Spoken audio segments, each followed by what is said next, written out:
les avantages cachés de la mauvaise gestion du temps. Parce qu'en fait, mal gérer son temps, il y a une croyance que j'ai qui est que chaque comportement qu'on a forcément une intention positive. Si on a mis en place un comportement, c'était forcément pour faire quelque chose de bien au départ, qu'on ne savait pas forcément quoi faire d'autre, qui était peut-être mieux. D'accord ? Donc, mal gérer son temps, ça a tout un tas d'avantages. Et souvent, ces avantages, on n'est pas prêt à les lâcher. Et ça, c'est ce qu'on va voir. Le premier avantage, peut-être que ça va vous parler, c'est la reconnaissance. Vous savez, ah alors, comment ça va ? Ah bah ça va, mais je suis débordé, hein, j'ai plein de boulot. Ouais. Aujourd'hui, dans notre société, c'est assez valorisant d'être occupé. Vous savez, quand vous êtes en emploi débordé, c'est facile de le dire. Ah, tu fais quoi? Bah moi je fais ça, ouais, j'ai beaucoup de boulot en ce moment, ouais. Une autre personne qui travaille pas, bah toi tu fais quoi? Bah je fais rien, je suis en recherche d'emploi. Ou vous voyez, je travaille beaucoup avec des jeunes qui sont en recherche d'emploi et souvent ils disent bah moi je fais rien, c'est vraiment c'est nul quoi, je me sens nul et donc du coup il y a vraiment ce côté reconnaissance, quelqu'un d'occupé à l'heure d'aujourd'hui, qui a pas de temps libre, c'est vraiment quelqu'un qui doit avoir une vie trépidante, qui doit vraiment être un super héros, qui est vraiment quelqu'un de génial. Et donc c'est même nous parfois vous savez. On a tout bien fait, on a été efficace et il est 3h de l'après-midi et on se dit bah j'ai fini, j'ai plus rien à faire et du coup on se sent coupable. On se dit bah je vais pas rien faire quand même. Celui-là il est vraiment intéressant. Le deuxième c'est l'adrénaline. Vous savez c'est ce côté urgence. Faire les choses dans l'urgence, ça crée du stress et le stress sécrète une hormone, plusieurs, notamment l'adrénaline. Et l'adrénaline, c'est un booster. Nos hormones, c'est un petit peu comme des drogues, c'est-à-dire qu'on y prend goût. Quand on a pris goût à l'urgence, il y a des gens qui adorent ça. Et donc, je dois rendre un dossier, j'ai 3 mois pour le préparer, et pendant 2 mois et demi, je vais dire tranquille.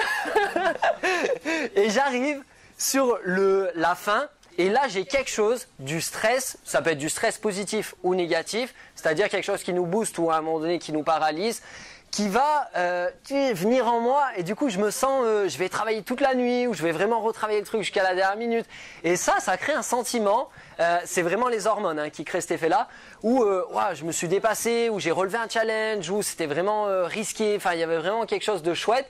Et donc l'adrénaline c'est aussi recherché par les gens qui pratiquent les sports extrêmes. Et donc mal gérer son temps c'est aussi un sport extrême parce qu'on est un peu sur, vous savez, un fil d'équilibriste et ça nous procure plein de bienfaits, on se sent bien avec ça. Et en fait ce qui est génial, ou pas, mais c'est que notre cerveau il s'habitue aux hormones, à ces sécrétions et donc à un moment donné quand il baigne dans l'urgence, eh ben il s'y habitue et il trouve ça plutôt bien, c'est stimulant. Et du coup quand il est plus dans l'urgence, il dit bah qu'est-ce qui se passe, c'est tout plat ici, enfin il y a rien qui se passe. Nous on va quand même essayer d'aller trouver, vous savez, ces vallées plates, oui, il y aura des montagnes, des pics de stress, des pics d'urgence, d'adrénaline, mais c'est bien aussi de pouvoir récupérer. Parce que le stress, l'adrénaline c'est un booster au niveau du corps, mais quand votre cerveau, votre corps sécrète de l'adrénaline, il faut forcément qu'il prenne l'énergie à un endroit. Et ça, à un moment donné, ça va être fatigant, ça va être épuisant si vous êtes continuellement sur le côté sécrétion d'adrénaline. Il y a un moment donné, votre corps, il n'en a plus. Donc, il va avoir besoin de se recharger et s'il ne peut pas se recharger, il va commencer à être défectueux. Et notre troisième avantage, et pas le moindre, c'est que quand on gère mal son temps, ça nous permet de fuir certaines choses. Tiens, si on allait dans la belle famille ce week-end... Je dis ça, j'adore ma belle famille. Hein. Non, franchement, j'ai plein de boulot, je peux pas... Ou aussi, je dois faire des choses importantes. Vous savez, le côté procrastination, vraiment quelque chose d'important. Ça peut être un dossier, ou ça peut être, vous savez, repeindre ce mur dans le salon, ça traîne. Ou changer une ampoule. Il y a une ampoule chez moi qui a traîné pendant 3 semaines. Fallait que je la change, je l'ai pas fait. Mais ça nous permet, le fait d'être occupé, de fuir ce qu'on a moins envie de faire.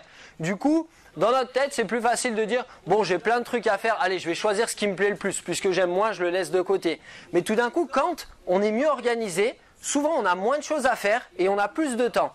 Et quand on a du temps et qu'on se dit « Tiens, qu'est-ce qu'il faut que je fasse ?» et qu'il y a ces 2-3 petites choses qu'on n'a pas envie de faire, qui pointent le bout de leur nez et qu'il n'y a rien d'autre autour, ben pour le coup on peut plus fuir. Parce que si on fuit, on va se sentir coupable. On va se dire ah non, c'est vraiment moche ce que tu as fait là, il y avait que ça à faire, tu l'as pas fait.